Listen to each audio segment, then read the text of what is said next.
এই বিএনপিতে 8 সনের পরে যখন সবচেয়ে দুঃসময়ে পড়ছে কিশোরগঞ্জে শেখ হাসিনা ক্ষমতায় আইছে, দেশনেত্রী বেগম খালেদা জিয়া বিএনপিতে আমাকে আহ্বায়ক করে, নতুন মানুষ আমি করতে গেছি, পরে আমার উপরে আক্রমণ হয়েছে, আমি আর মৃত্যু সজ্জায় আমি চলে গেছি। এটা কিশোরগঞ্জের জেলার নেতারা শুনলে আমি খুব খুশি হব। আমি মুক্তিযোদ্ধা, আমি হসপিটালে ভর্তি। তারপরে ওই রক্তাক্ত অবস্থায় আমি সম্মেলন করছি কিশোরগঞ্জে। 8 বছর আমি আহ্বায়ক এবং সভাপতি ছিলাম। এখন 4 দিন পরে সম্মেলন, আমি দল থেকে এখন সাময়িকভাবে বরখাস্ত। হাজার হাজার ছেলে আসবে, 13টা উপজেলা থেকে হাজার হাজার বিএনপি নেতারা আসবে, আর আমি ঢাকায় বসে বসে কি করব? আমার মনে হবে আমি এমনই একটা মানুষ, কিশোরগঞ্জের একটা সম্মেলন হতেছে হাজার হাজার বিএনপি নেতা কর্মীর, আমি সেখানে যাইতে পারলাম না, যে বিএনপির দিন আমি কিশোরগঞ্জে মৃত্যুর মুখোমুখি হয়েছিলাম। এইটা আমি তো মানুষ, আমার মনে এই কথাটা আসে না?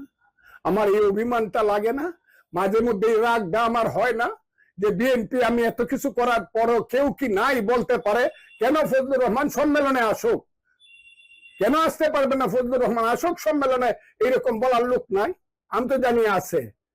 তারা মনে করে না না ফজলুর রহমানের কথা বললে আবার কেউ নাকি গুছায়, তারা বলে না।